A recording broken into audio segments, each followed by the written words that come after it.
Oi, tudo bem? Esse é o BTC Money, seu programa de finanças pessoais e investimentos da BTC. Meu nome é Gustavo Habib, eu sou instrutor de Soft Skills e Marketing pela BTC e no episódio de hoje do BTC Money a gente vai falar de um assunto que está bem em voga, a gente vai falar sobre inflação. Tem gente que está com medo da inflação disparar de novo, aconteceu há muito tempo, você talvez nem estivesse vivo aí na época, e tem gente que acredita que não, que está sob controle, apesar dos picos aí eventuais que a gente observa, mas é importante entender esse tema, o que é a inflação, como surge, como é composta, tudo isso a gente vai abordar no episódio de hoje. E para me acompanhar, estou aqui com as excelentes companhias aqui, Rafael Lopes, instrutor de risco e performance do nosso curso de mercado financeiro, GFP. Fala aí, Rafa. Olá, pessoal, tudo bem? Prazer estar com vocês novamente. Falar um pouquinho sobre inflação. É sempre importante que a gente se preocupe com esse tema, porque ele está tão próximo das nossas vidas, né? Impacta tanto o nosso dia a dia. Então, vou explicar alguns detalhes e trazer algumas informações que podem ser importantes para vocês. Boa! E com a gente também Marco Palhares, nosso instrutor de investimentos do General Business Program. Antes de você dar seu oi, só vou fazer uma pequena errata aí do episódio da semana passada, que você tinha falado que era episódio 38, se eu não me engano. Agora estamos no 40, olha só, a gente está chegando no episódio 40. Fala, Marquinho, beleza? Olá, você vê, a gente trabalha com números, às vezes perde a conta, né? Ainda bem que você falou antes de me apresentar, porque eu ia falar que, meu, é assim um prazer estar presente agora nesse episódio número 40 aqui do nosso BTC Money. É isso aí, vamos que vamos. Vamos que vamos, né? E já vou começar aqui, Marquinho, perguntando para você, né? Queria entender um pouco melhor, acho que vale a pena compartilhar isso com todo mundo que está ouvindo. Você que está acompanhando pelo BTC Cast, através da sua plataforma de podcast ou pelo YouTube, né? Já aproveito para seguir a gente, pedir para seguir a gente no Instagram, @instabtcompany. E bom, começando, né? Inflação, você vê lá, valor econômico, né, nos outros Infomoney e tal, dos jornais falando sobre inflação, IPCA, IGPM, é um monte de letra aí, né? Eu acho que é bom a gente esclarecer um pouco. Então, Marquinho, vamos lá, cara. O que é inflação? Né? Acho que tem um contexto histórico que a gente pode pescar um pouco para ilustrar aí para o público. Vamos lá, a palavra é sua. Excelente, Habib. É sempre bom começar do começo, né? Então, o que é inflação, né? E como que a gente, indivíduo, percebe a inflação? A gente percebe a inflação quando os produtos que a gente consome aumentam de preço, né? Isso pode ser devido a vários fatores. A gente pode falar oferta, demanda, crise, quantidade de dinheiro que tem na economia. Mas o fato é que ele não é um fenômeno atual, tá? Então, só para ilustrar um pouquinho a história, aqui no Brasil nossa primeira moeda foi o real, né? Tinha um nome real, né? Só que na época o pessoal chamava de mil-réis, né? Justamente porque o valor da moeda ia perdendo valor. Então, para comprar lá um pão, você precisava ter 500 réis, né? No final, 1.000 réis, 2.000 réis, e aí para facilitar, o pessoal até imprimia na nota 1.000 réis, se tornou o nome da moeda, e aí tudo custava lá 100.000 réis, e aí a moeda em si ela vai perdendo, ou seja, as coisas vão ficando mais caras, né? A nossa percepção aqui. É, Até, gente, o período ali do Império, né, Dom Pedro I, Dom Pedro II, a gente tinha uma inflação basicamente controlada. Então, só para vocês terem uma ideia, e aqui não existia ainda os índices que a gente vai comentar daqui a pouco com o Rafa, no IGPM, IPCA. Então, tudo isso é estimativa, tá? De acordo com boletins do Banco Central do Brasil na época.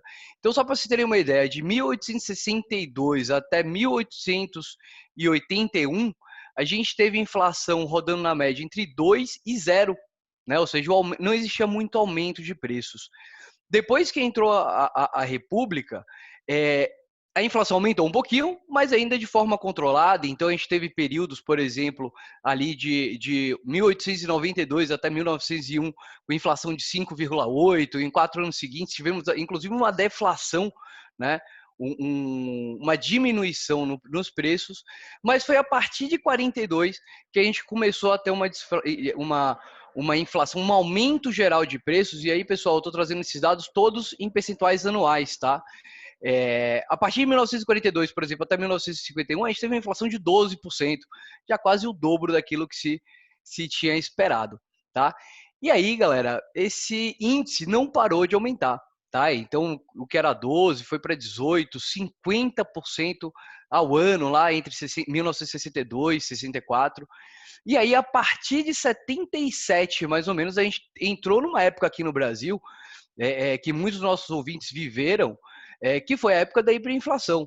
Uma época em que você, às vezes, a diferença entre você ir no mercado de manhã e à tarde já ficava tudo mais caro. Épocas que a gente teve inflação, cara, de 100% ao mês. O que é isso? Quase 100% ao mês. Você, em vez de você ir no mercado no começo do mês e comprar um carrinho de mercado, se você fosse no final do mês, só ia comprar metade do carrinho. Né? Não que os produtos estivessem acabando, ou que a produtividade dos produtos ficou pior, ou teve alguma crise.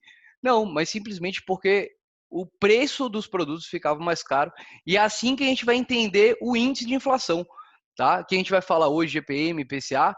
O índice é quando você pega algum desses produtos, seleciona e consegue entender a variação entre os preços ao longo dos anos. É muito importante, né, já que a gente está falando de história, e eu vou falar aqui antes que o Rafa me cobre, que essa inflação de 100% ao mês, ela foi controlada depois do Plano Real, em 94, um plano que estabilizou a moeda. Eu acho, Habib, que a gente pode, inclusive, fazer um episódio mais aprofundado, como sugestão do Rafa, para a gente entender o que foi feito nessas medidas aí no meio do caminho.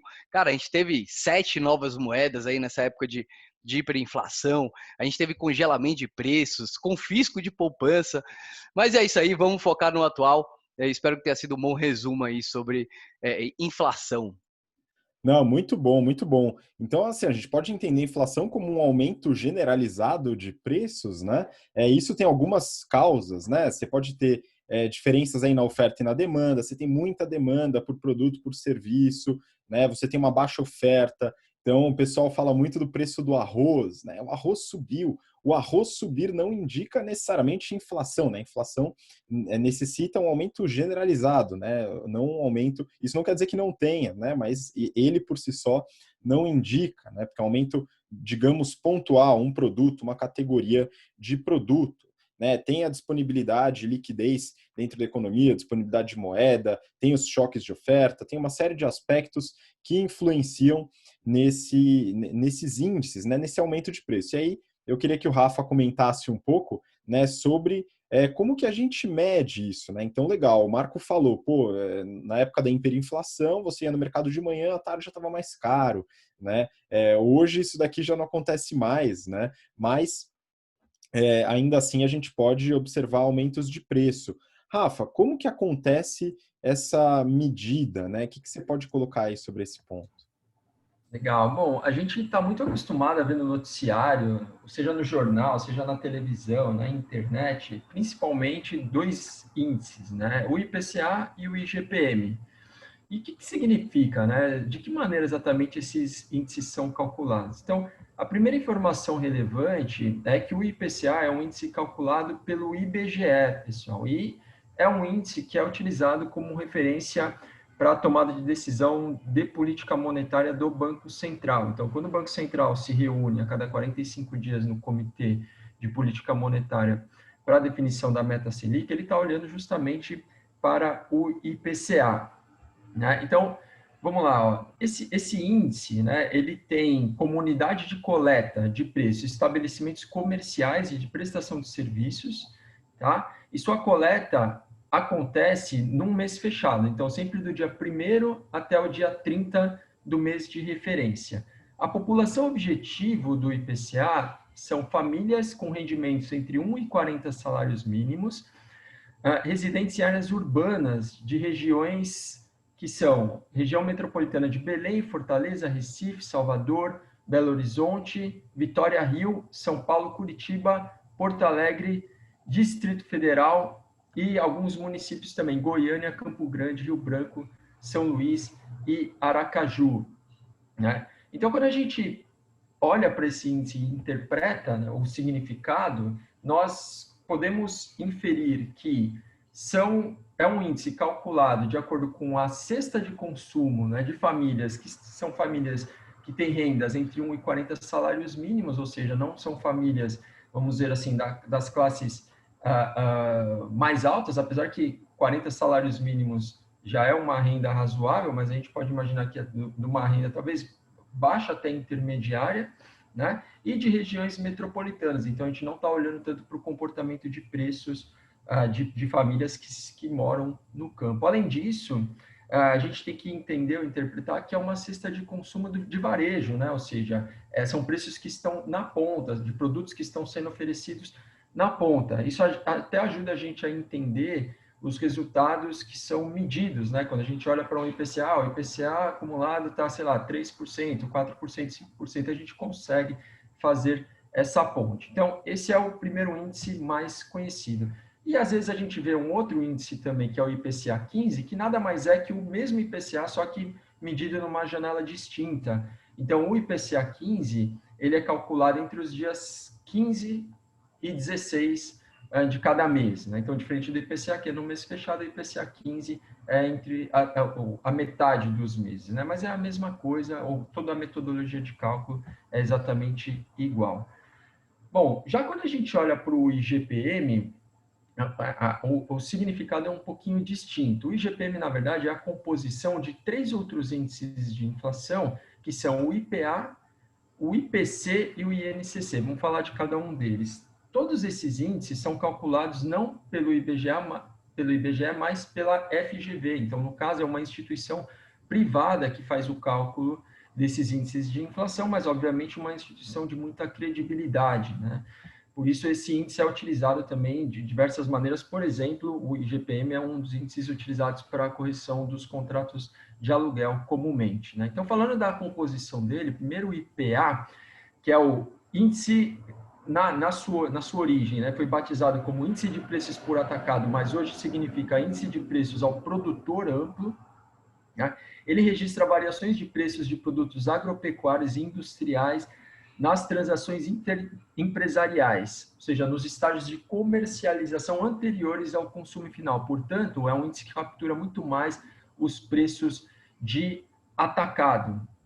O segundo componente do IGPM é o IPC, que é o índice de preços ao consumidor. Esse já é um pouquinho mais parecido com o IPCA. Ele mede a variação de preços de um conjunto fixo de bens e serviços, componentes e despesas habituais de famílias com nível de renda situado entre 1 e 33 salários mínimos mensais, né? E sua pesquisa cobre 7 das principais capitais do país: São Paulo, Rio, Belo Horizonte, Salvador, Recife, Porto Alegre e Brasília. Então, a gente pode perceber que é efetivamente parecido com o IPCA. E o terceiro índice, que é o Índice Nacional de Custo da Construção, ele é um índice que foi constituído para aferir a evolução dos custos de construções habitacionais, né? Tem uma abrangência grande também no país. Então, seria um componente aí do IGPM que basicamente nos traz a informação dos custos na construção civil. E o IGPM, eu falei que é composto por esses 3 índices, mas na seguinte proporção: 60% do IPA, 30% do IPC e 10% do INCC. É possível que vocês também vejam algumas variações desses índices na nomenclatura, né? Então, você pode, por exemplo, ver o IGP-10, IGPM, IGP-DI, e basicamente o que muda também entre esses índices é o período de coleta, nada mais do que isso. Então, o índice em si é o IGP, só que quando a gente fala IGP-10, IGPM e IGP-DI, nós estamos nos referindo a períodos de coleta distintos. Inclusive, acabou de ser... a gente está acompanhando bastante a evolução dos índices de preço, e agora a gente está começando a ver a divulgação de alguns resultados do mês de outubro, né? E aí a gente vai vendo sempre a captura dessas diferentes janelas ao longo do tempo.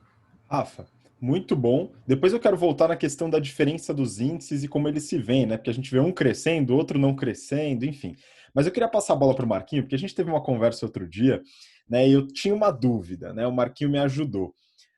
O IPC, por exemplo, que faz parte aí do IGPM, né, ele teve uma crescida aí nos últimos períodos, né, nas últimas semanas, muito devido ao preço aí dos alimentos para o consumidor, tá? Então, no mercado, realmente, o arroz lá subiu, tal, e isso acaba se refletindo. Em relação à causa disso, muita gente coloca que o auxílio emergencial durante a pandemia aumentou o poder de compra das pessoas com menos renda, né? Isso fez com que elas consumissem mais aquilo que é necessário, né? Isso é bom, mas refletiu aí no índice. E aí eu tive uma questão aí para o Marco, né? O preço, né? O índice, a inflação, ela se dá com o aumento do preço na etiqueta ou precisa haver a compra efetualmente, né? Porque se, por exemplo, o arroz sobe e ninguém compra, né? Ele entra ainda assim no índice, né? Essa é a pergunta, e já aproveito aí para você comentar sobre eventuais mudanças no índice, porque eu fiquei sabendo aí que o IPCA recentemente teve algumas mudanças aí na sexta, né? Se muda o perfil de consumo, muda o índice, como é que funciona isso aí, Marquinhos? Essa é uma excelente ponto, né? Porque assim, os preços aumentam. Como que a gente captura esse aumento de preço, né? Em qual proporção? É por isso que a gente tem vários índices. Uma história legal sobre isso, Habib, aconteceu aqui no Brasil, lá em 77. Você já ouviu aquela expressão "tá cara pra chuchu"? Já ouviu? Já ouviu, Rafa? Já, pô. De onde que Claro, todo nasceu essa mundo. expressão? Lá naquela época estava tendo uma crise, enfim, agrícola mesmo, algum tipo de situação, seja falta de água, seja algum tipo de situação com o próprio chuchu, mas o fato é que tinha pouco chuchu. Tá? E aí, a gente sabe pela lei da oferta e demanda que funciona para qualquer tipo de produto, que, cara, imagina que foi produzido lá, normalmente costumava ser 100 chuchus produzidos para toda a sociedade e de repente agora só tem 2. Os que sobraram, os produtores tendem a cobrar um preço mais caro, o preço aumenta, né?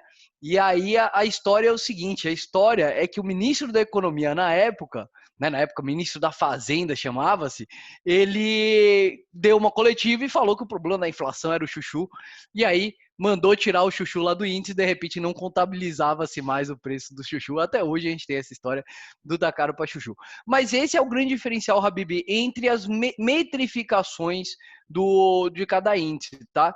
E eu acho que na minha opinião, eu acho, né, na minha opinião, é que você pode criar o índice da forma que você quiser. Você pode criar o índice Habib de inflação, na qual você considera os produtos efetivamente que você está consumindo na sua casa.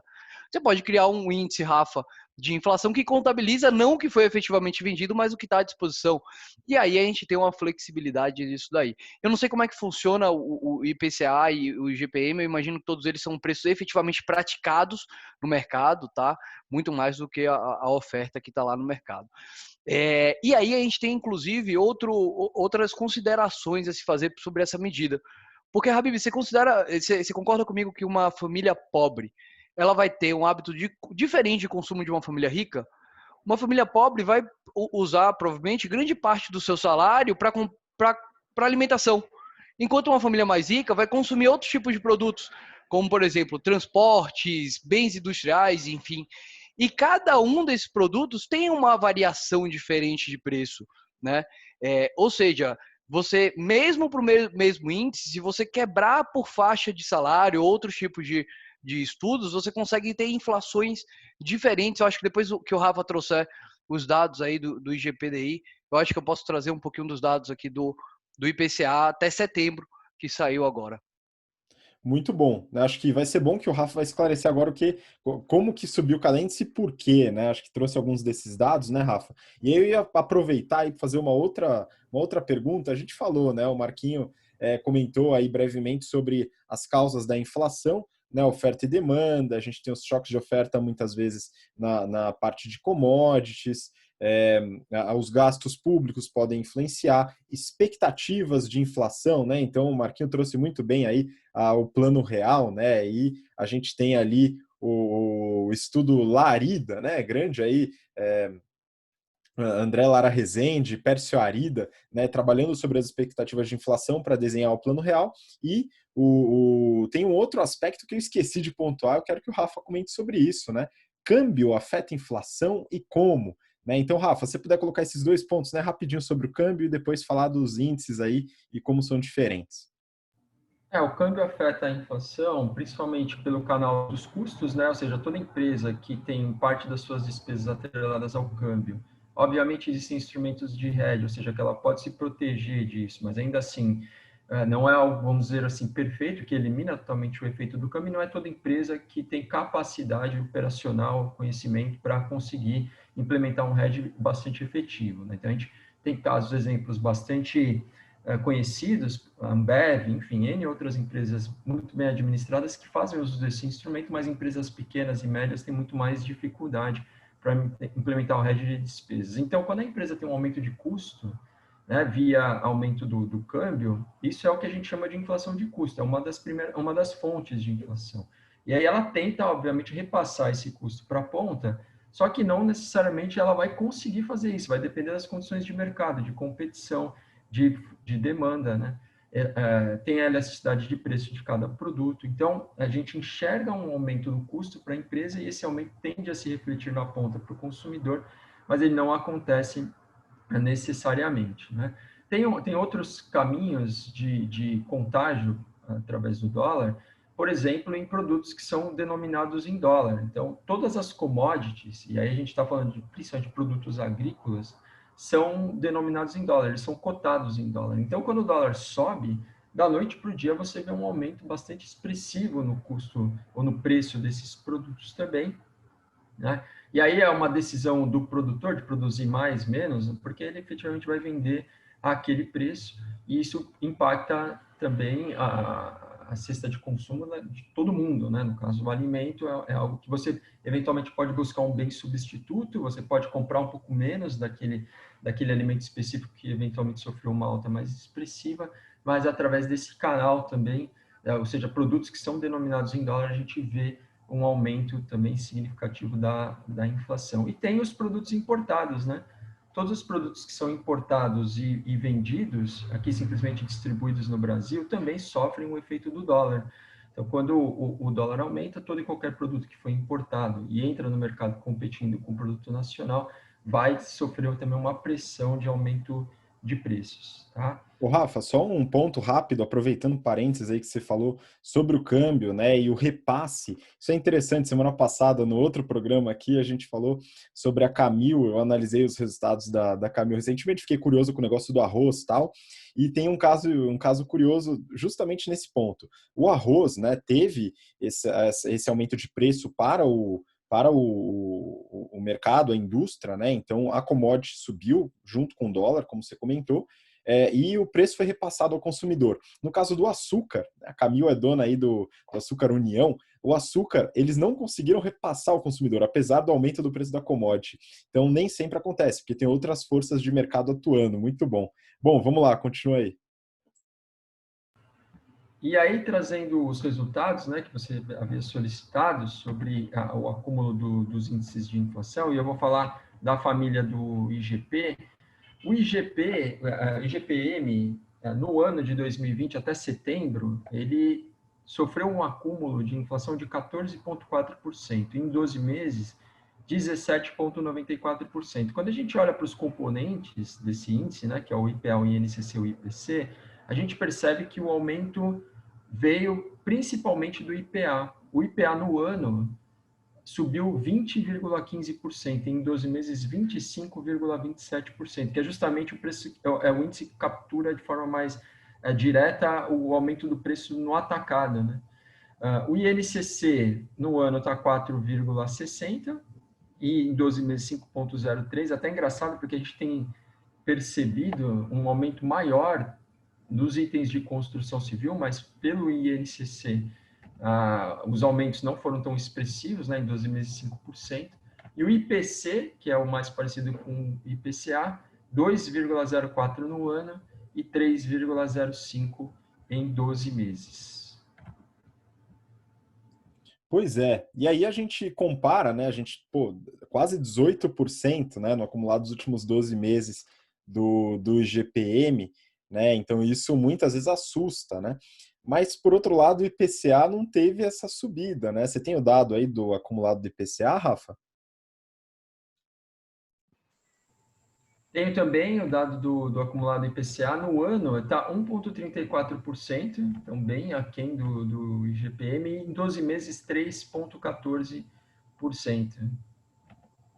É por isso que a meta Selic está em 2%, né? O Banco Central está olhando para esse índice e fala, estamos abaixo da meta, que é de 4%. Então, ele está jogando um pouquinho de mais lenha na fogueira, assim podemos dizer. Pois é, esse é um ponto importante. Depois eu vou passar até a bola para o Marquinho para ele comentar sobre isso, né? Então, como o governo combate, né? E a eficiência eventual desse combate à inflação, né? Mas tem um ponto, Marquinho, antes disso.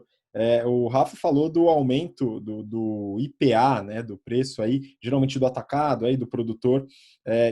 Será que ele pode se refletir futuramente no índice do consumidor? Ou não, ele fica absorvido ali no produtor?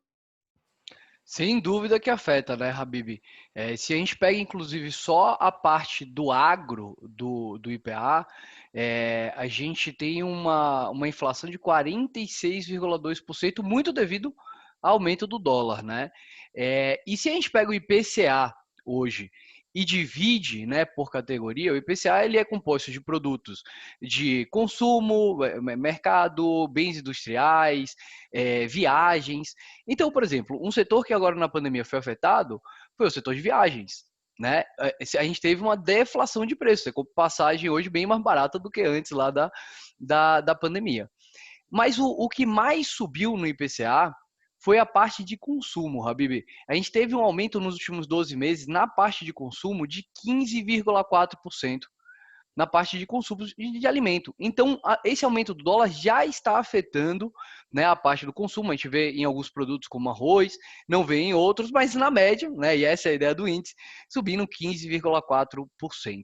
Tá? Isso, inclusive, afeta diretamente a população mais pobre. Né? Então, se a gente pega o índice, né? Então, só olhando antes de entrar na parte de alimentos, se a gente pega o índice de inflação nos últimos 12 meses medido pelo IPCA, como o Rafa trouxe, 3,14%.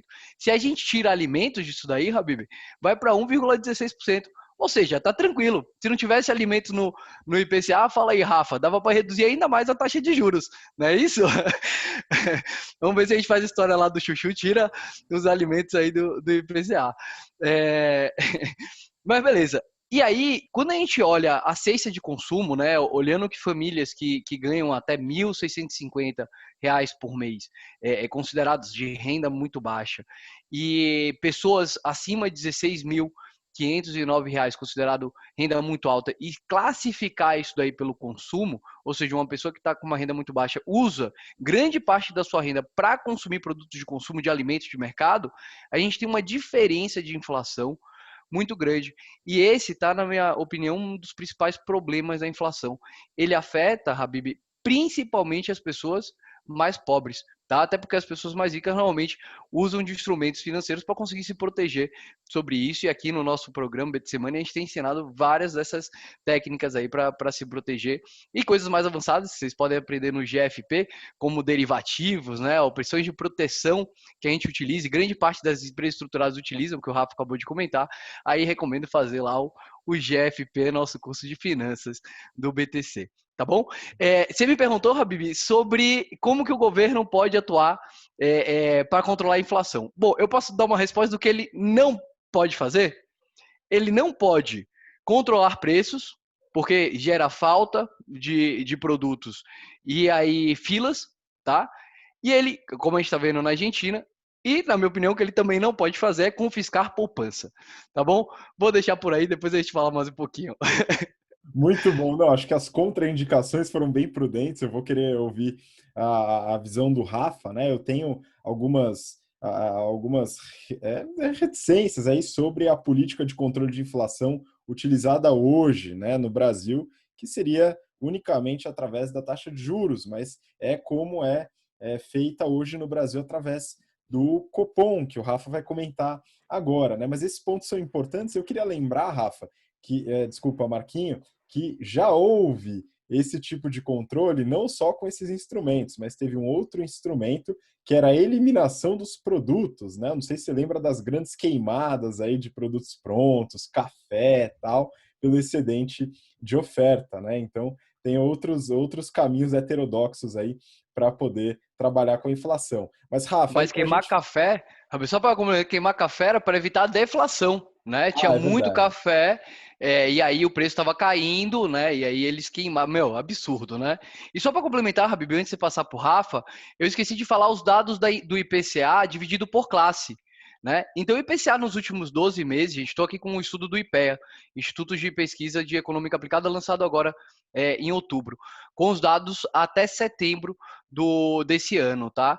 Então, nos últimos 12 meses, a variação do IPCA acumulada para pessoas de baixa renda está em 4,31%. Enquanto para rendas altas, né, o outro extremo, está em 1,81, justamente por essa diferença na utilização da renda e como que os preços variam em cada uma das classes.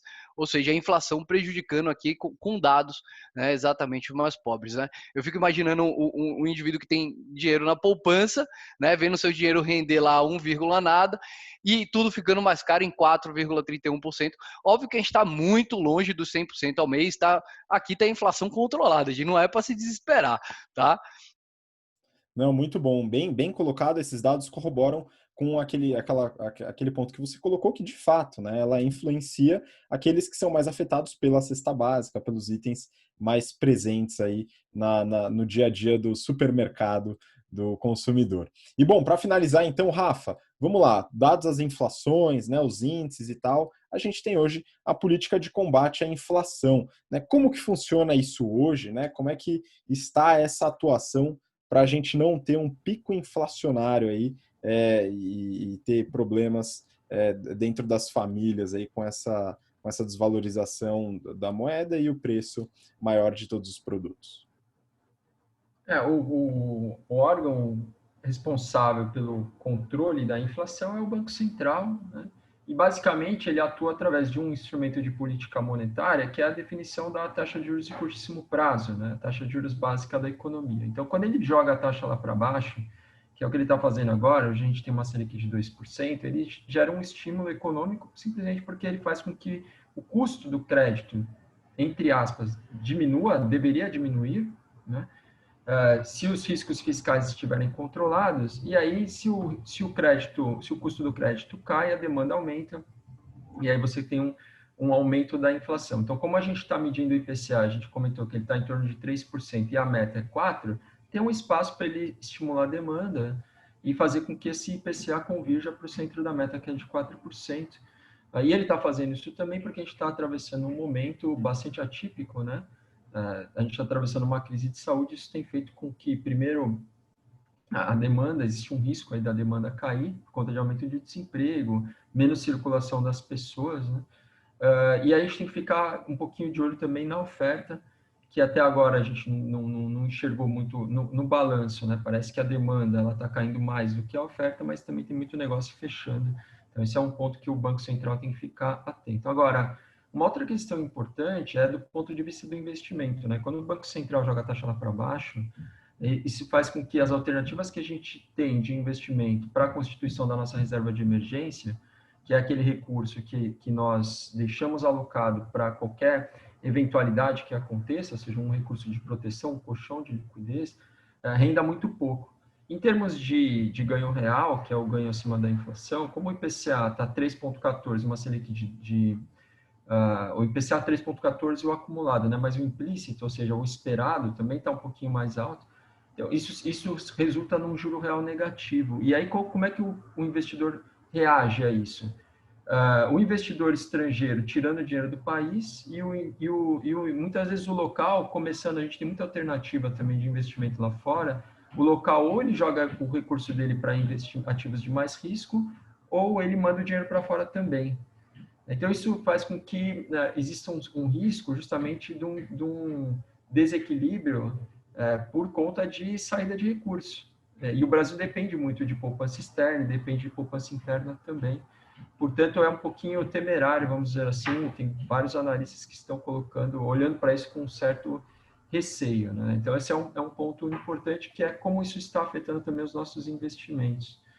E uma outra questão que eu queria colocar, que eu acho bastante importante, todo mundo tem que ter a preocupação com a preservação do poder de compra, né? Então, a gente sempre olha para a inflação quando a gente também toma as nossas decisões de consumo, mas também de investimentos. E é importante que nós nos atentemos ou estejamos atentos à nossa própria cesta de consumo, né? Porque o IPCA, o IGPM, pode não refletir a minha cesta de consumo, a sua, a Bíblia, a sua, Marquinho. E a inflação que impacta a minha vida é a inflação que está impactando os preços da minha cesta de consumo particular. Então, olhar para o IPCA e falar, o IPCA está 3,14, não está tendo inflação na economia, calma lá, né? Vamos olhar com um pouco mais de calma, analisar efetivamente os produtos que nós consumimos e ficar bastante atento para tomada de decisão, tanto de consumo quanto de investimento, de olho na evolução dos preços, então, dos produtos e serviços que nós consumimos. Pô, excelente, né? Acho que finalizou bem, acho que só puxando rapidinho, né, uma ponte aqui, daí eu já passo a bola para vocês mandarem a despedida, né, falando de investimentos, né? Investimentos que tendem a proteger, né, com o aumento de inflação são aqueles justamente indexados nos índices, né? De certa, o Rafa colocou um ponto importantíssimo, né? Você tem que ficar muito atento ao seu consumo e à sua cesta, porque nem necessariamente reflete o índice, né? Então isso é muito importante. Mas dentro dos investimentos, aqueles voltados ao mercado imobiliário, né, que a gente já falou bastante aqui, né, investimentos em títulos públicos, tesouro direto, indexados ao IPCA, então eles vão correr o índice, se o IPCA subir, o título sobe junto, né? Claro que tem a questão de esperar até o vencimento, todo aquele negócio, mas esse programa a gente não vai tratar desse aspecto, né? A gente já falou bastante do mercado imobiliário, falamos de títulos públicos e falaremos de novo. Se você, ouvinte ou telespectador, pedir para a gente, então manda aí nos comentários, manda uma mensagem no Instagram, perguntando para a gente que tema você quer ouvir aqui no BTC Money. Bom, então, queria agradecer aí, Marquinho, muito obrigado pela participação novamente, meu caro. É isso aí, pessoal. Eu que só tenho a agradecer a vocês pelo convite e a você que está ouvindo, assistindo até aqui. Até o próximo BTC Money. Muito obrigado, Rafa. Sensacional. Obrigado de novo. Valeu, pessoal. Um prazer. Até a próxima. Um grande abraço a todos. E para você que ouviu a gente até agora, muito obrigado pela sua paciência e seu interesse. E semana que vem estaremos de volta aqui no BTC Money. Um grande abraço. Até lá. Tchau, tchau.